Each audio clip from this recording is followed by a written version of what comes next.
Alright, looks like we're good to go. Welcome everybody, or I should say anybody who's actually stumbled upon this video to watch it. What we're going to be playing today is I'm going to be continuing on my Dungeon Saga campaign adventure. We finished out the other two that we did. I think we did Adventure from the West and Adventure from the East, which is where we met our two heroes, or our four heroes, and we kind of got to learn about them. So what we're going to be doing today is actually starting adventure number 1, which is Well Met. What we're going to be doing, what I'm going to be doing, is going to be actually using the Invisible Overlord. This is cards that came with the Adventurer's Companion that actually lets it actually just lets you do solo play with the game.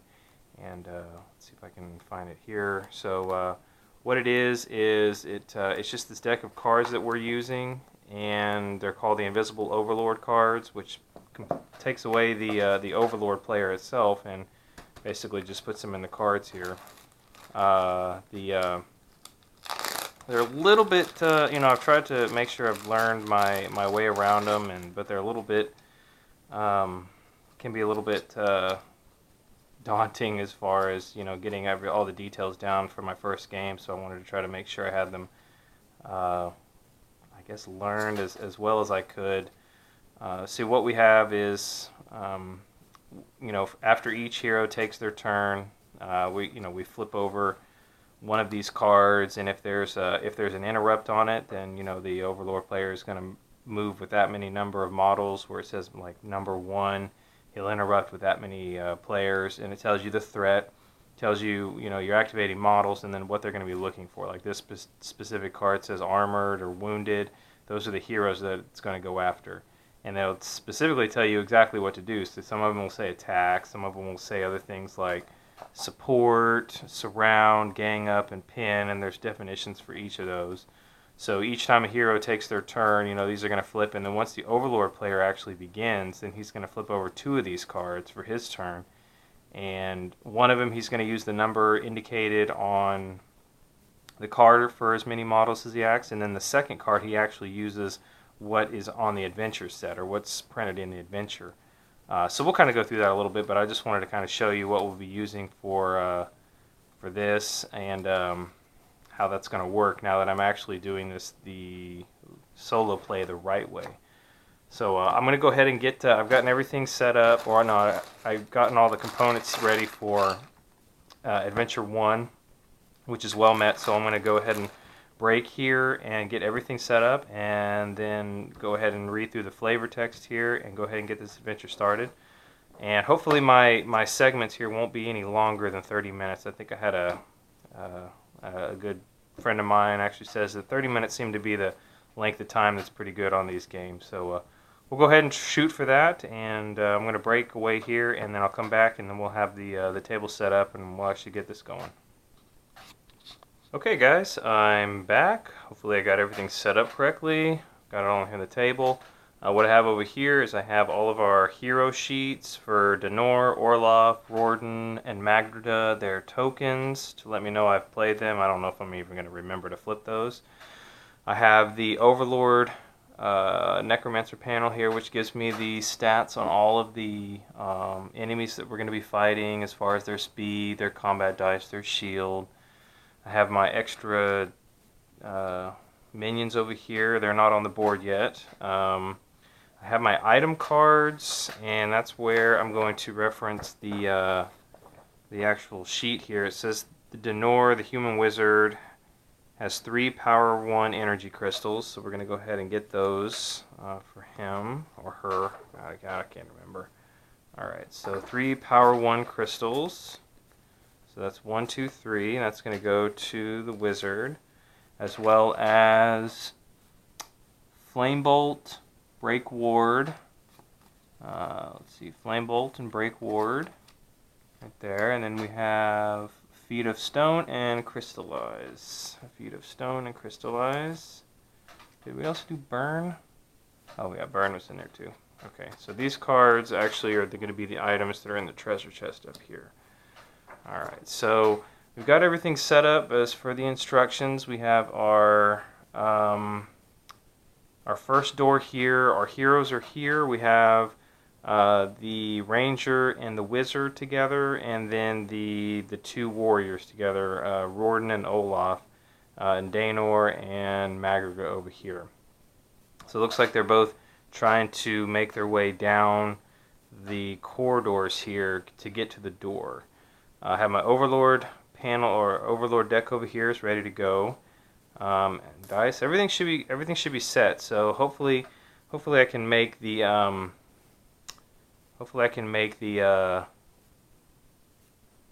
not. I'm trying to think of my words here.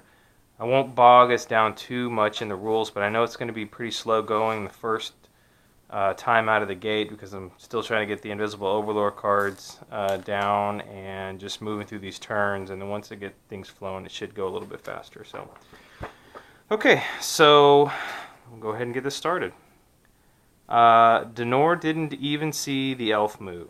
One moment, they had been sitting together on a ledge, and the next she was on her feet beside him, an arrow knocked to her bow. The string relaxed a fraction as the first dwarf and then the barbarian appeared from around the corner. Both looked weary, and Daenor guessed from the patina of dust over their blades and the slight sheen of sweat on their bows that they too had run into trouble on the way. "Put that thing down, miss, before someone gets hurt." Magriga made a show of lowering her gaze to meet that of the dwarf, alighting after several seconds on the correct spot, the bow following to aim directly between his eyes. Several tense seconds passed before the bowstring released with a creak of unbound tension. The elf gave a tight smile as she spoke. "What took you so long, Master Dwarf? Time is short." There was a moment in which Draenor dared not to breathe, and then the silence broke with a bark of laughter from Orloff. "When the two of you have finished flirting, I believe we have a job to do." Okay, so our victory conditions are, for the heroes, is when they open the final door mark X. And the Overlord's victory condition is cripple one of the heroes or stop the heroes from winning before time runs out. Now, as far as timers go, that's going to be when the Overlord deck runs out, but I'm not sure how that's going to work because the Invisible Overlord deck is... I don't know if you have to reshuffle that. I'm not 100% sure, but I guess it kind of follows the same thinking there that once it runs out, that'll be the end of it. Okay, so we'll go ahead and get started now. I have some reference. Where did my reference go? Okay, here. Kind of printed this out to keep me apprised so I wasn't opening the book up for the solo play. Alright, so we're going to set that there. Alright, so we'll go ahead and go with the heroes first. I'm trying to decide whether I want to move them or the warriors. I think there's more of a threat going on right here, so I'd like to go ahead and try to take those out. The barbarian has 7 movement points, and this one's 6, so 1, 2, 3, 4, 5. I'd actually have to stop here, but might get into trouble with this bone here. But I'd like to try to go ahead and take out that archer because he could be the most trouble. So I'm going to go ahead and move with my my dwarf here first. And he has this movement of 6, so he's going to go 1, 2, 3, 4, 5. He's going to stop there, change his facing. So now that he's in the front, he's going to go ahead and stop and do combat. The dwarf gets, what does he get? He gets 4 combat dice. And the skeleton archer only gets 2 combat dice because it's not, he's not shooting. So I want to make sure that, just make sure I'm doing this correct. Follow this as in the modifiers is -1 dice if the model is injured. Nobody's injured. -1 dice if the model's outnumbered, and -1 dice if you are attacking the model from its rear. Okay, so we're not doing either of those things. So all the dice is going to be everything is full. So I'm going to roll my 4, and the skeleton's going to roll his 2 for defense. All right. So we discard any feeble attacks. There were none on my part. So We go from highest to lowest, so we have 5, 4s, and 3s here. Okay. Skeleton rolled a 4, which my 5 beat, and the 3, so we know we've taken more than 2 wounds on a skeleton, and that means they're completely gone out of the game. Alright, so that's the end of his turn. We have the... Oh, so now that we've taken the first turn, we go ahead and flip, just like it says in the instructions for the solo play here. See, take the first hero turn as normal, then flip over the top card of the Invisible Overlord deck to see if he interrupts or not. So the first card is going to be flipped. We have an interrupt, and it actually says no. So we do not do anything with this card, and then we continue on with the hero turn. I'm going to go ahead and I'm going to start with the Barbarian here, and he has a movement of 7, so that's going to get him 1, 2, 3, 4, 5, 6, 7. Not as far as I'd like, so what I'd maybe... 1, 2, 3, 4, 5. I could get him here. He could be closer and prevent this one from actually coming up. Might be good. So we go 1, 2, 3, 4, 5. So he's going to stand on the bone pile, which is going to prevent it from rising up. So now we're done with his turn. I guess I could go ahead and flip these over. I'm going to go ahead and flip the next Invisible Overlord card. There is an interrupt for that. Alright, so now we're actually going to move in, and the amount of models that are going to act are 3. So 3 of the models on the board are going to get to act. And the threat is they're going to go for spellcasters and unarmored. Spellcasters, of course, would be my Denor, the human wizard. And unarmored is anything with a 1 or 2 armor. So that would be the Elf Ranger and Orloff the Barbarian. Okay, so we have a little bit of a tie here because we have a spellcaster and we have unarmored. So what we're going to do is we're going to be using the threat count. I'm sorry. Okay, so it looks like, because we have spellcasters, is going to be Denor, and the spellcaster is also unarmored. That is the one they're going to be focusing on. So we're going to have 3 models that are going to be focusing on my human wizard here. Now, the order is to pin. So we're going to look at what pinning is. Pinning is... Where did those definitions go? Pin. Move so that as many heroes as possible are in the front arc of one or more of the Overlord models. When all the heroes are in at least one front arc, start doubling up. Okay, so what they're going to do is they're going to try to... Their main focus is this guy, my wizard, so they're actually going to start moving to get to him. Okay, so we have 3, so they're going to move. The skeleton archer is a movement of 4. So they're going to go 1, 2, 3, 4. It's going to face this way. And we have these guys that are actually going to, looks like they're going to not even worry about these 2 here, but they're just going to go off in this direction here. So they're also a movement of 4. So 1, 2, 3, 4. And then 1, 2, 3, 4. Little counterintuitive, but I mean, I guess at some point things could potentially get pretty bad here.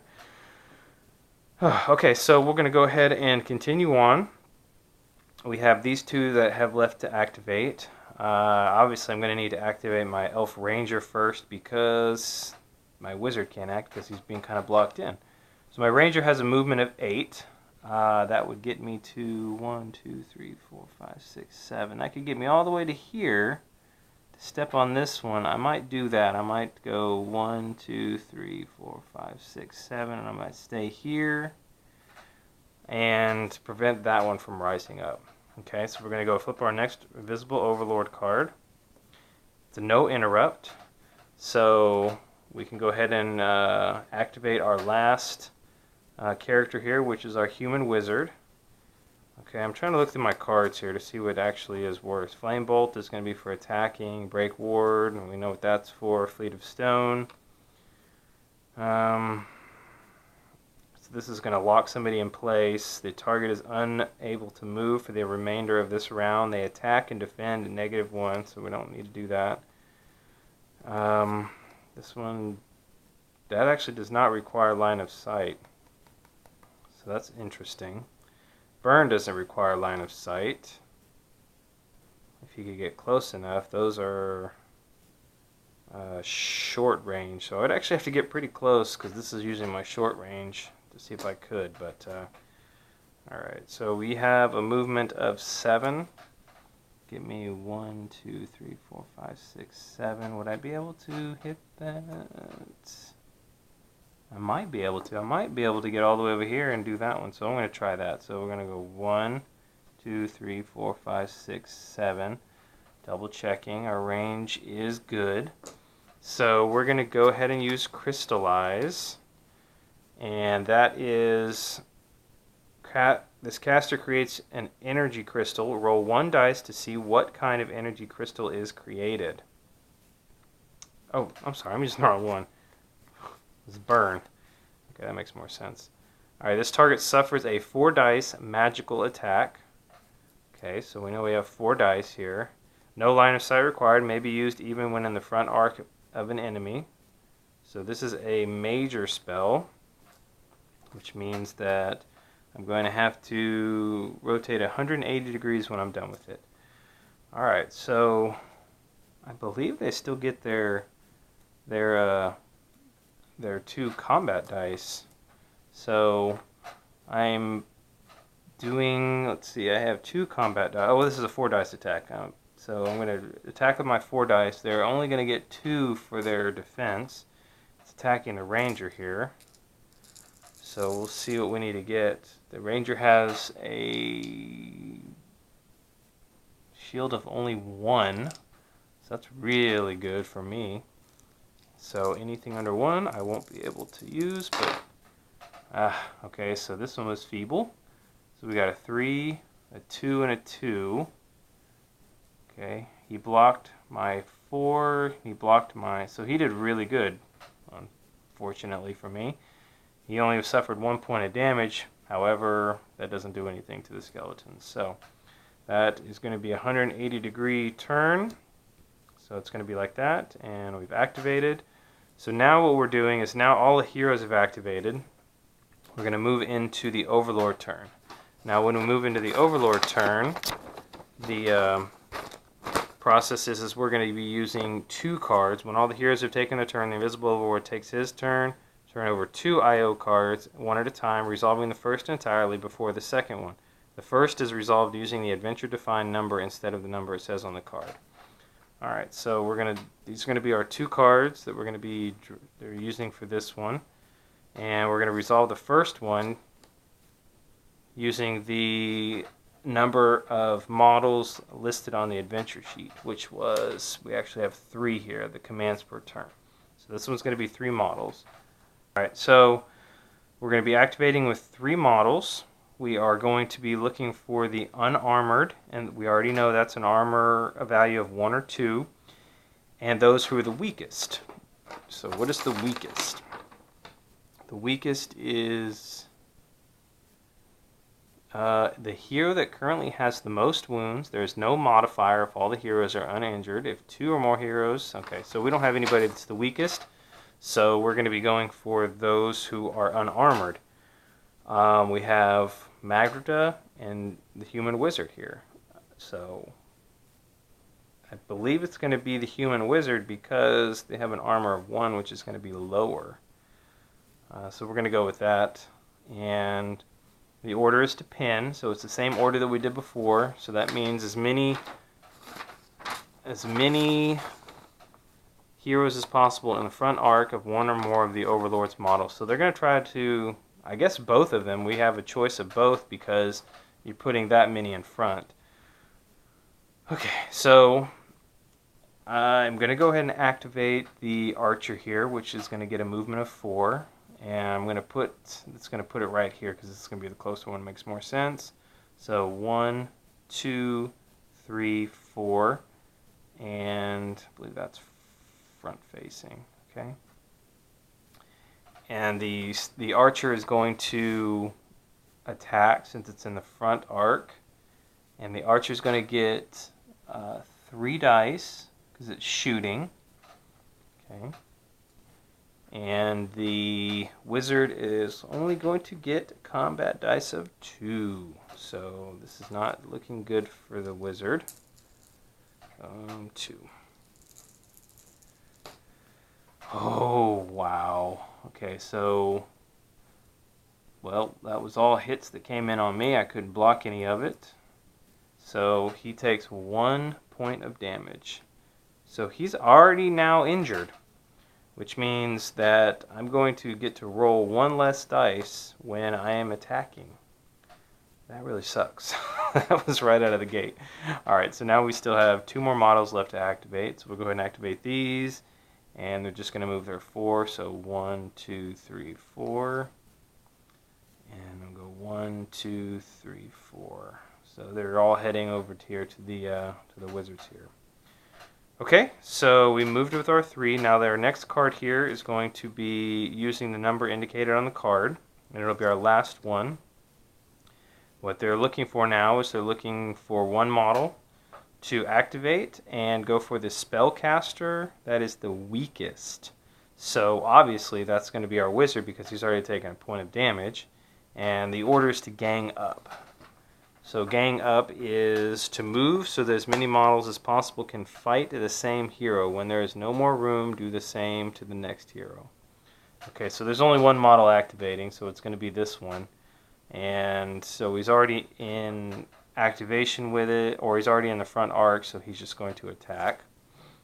So we're going to go ahead and run the attack again. And hopefully it's not as bad as it was before. Okay, maybe a little better. So a 4 and a 4 and a 2. My 5 blocks his 4. My 4 blocks his 4. And 2. Unfortunately, it's another hit. I don't like that skeleton. I don't like that archer at all. Okay. Alright, so not so great for my turn. But we're getting there. And now we move back into our hero's turn. And we need to do some killing for sure. That archer's a bit of a problem right now. I'm going to go ahead and activate my archer, and we will try to shoot the skeleton archer here.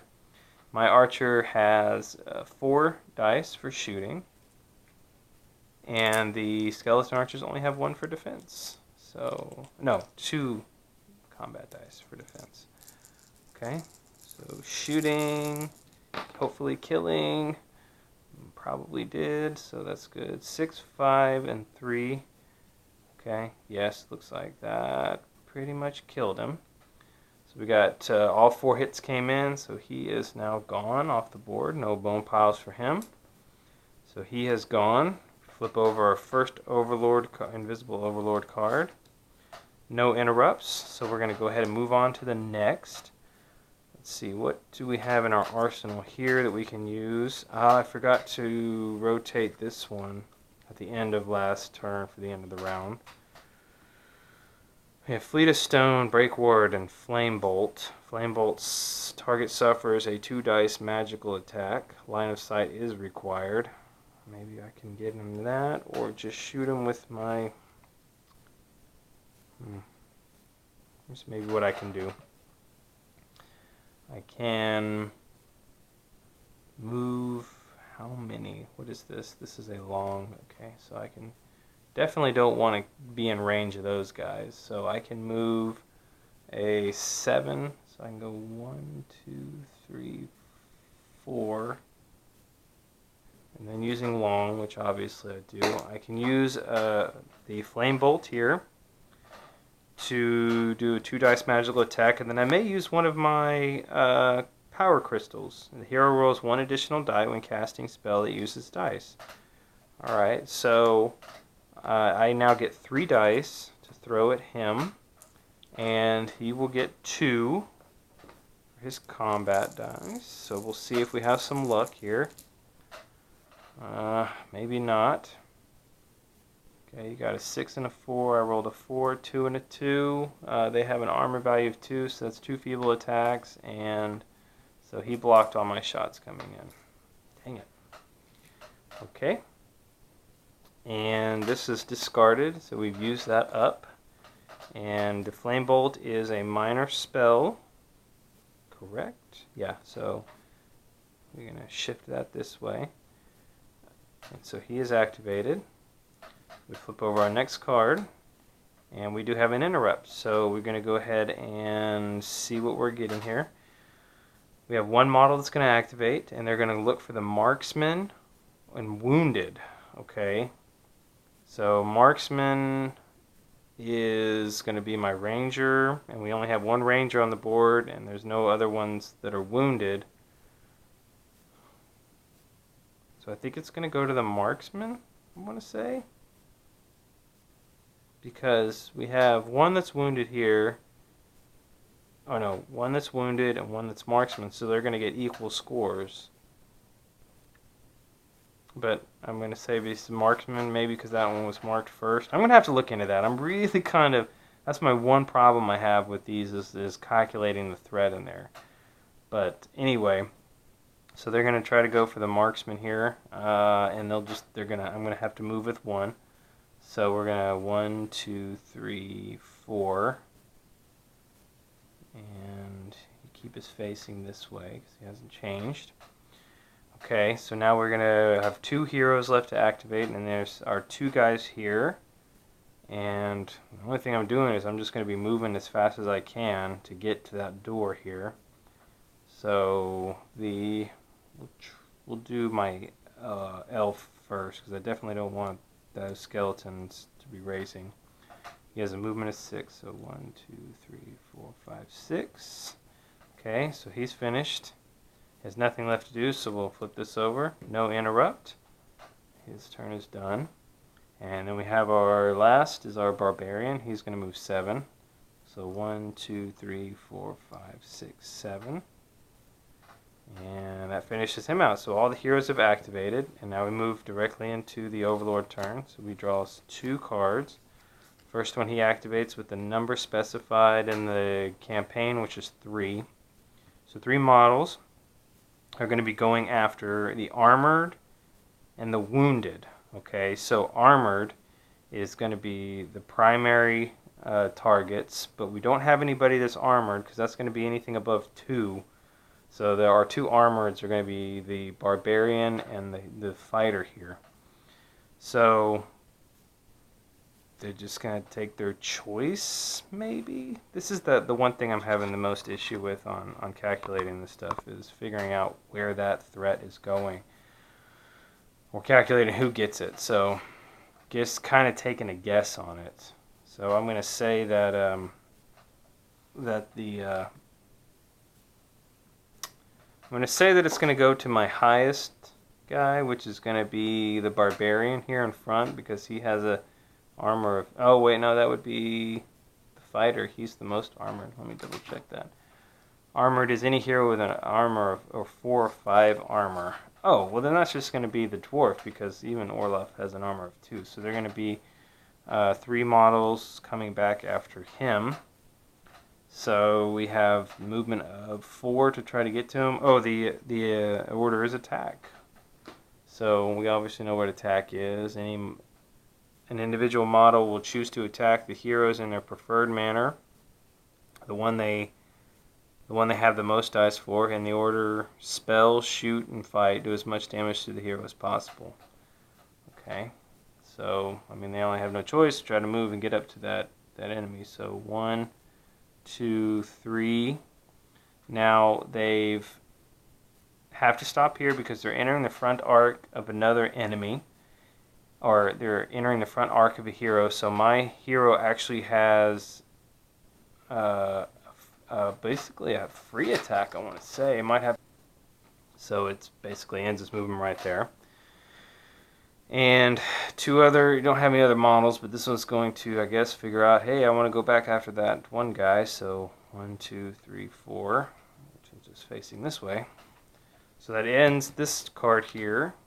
So the next card is 2 models are going to go after the marksman and wounded. And okay, we have marksman. I guess it's gonna be our ranger first, and the wounded. Still gotta figure this out. I feel like I'm so lost. Okay, we'll go ahead and finish this turn out, and then I'm gonna break the video because we're getting close to our 30-minute time. It is my 30-minute time here, but let me go ahead and finish this card out so that way I'll know where we're at. So they're gonna go after the marksman and wounded, and their order is to surround, which is to move to block all exits for the heroes, but without moving adjacent to them. Blocking exit means both physically by putting a model in the way, and also by having a front arc they cannot move through without stopping. So, man, I feel like I'm playing this now, and we have more questions than answers. Dang it. Okay. So I'm going to make a judgment call here. If he's going after the marksman, he's going to try to move back and block the marksman from moving since they're surrounding. So they can't move without being in the front arc. So they're going to... This one is going to move 1, 2, 3, 4 and change its facing because that puts a front arc over here so the marksman can't move. And then this one is 1, 2, 3, 4. It's as close as it can get with activating the 2 models on there. And that finishes out the Overlord turn. And so now I'm going to break the video here, and then hopefully when we move into part 2, I'll have my act together a little bit more on how these Overlord cards are supposed to work, because I feel like I'm missing something, but yeah, I feel like I'm missing a little bit something here. But so far so good. The wizard here is taking a few licks, and hopefully he doesn't take any more, but I still feel like we're in pretty good shape to get that door open. So hopefully when I return, like I said, I'll have my act together a little bit more on these cards, and we can continue this on. Thanks for watching.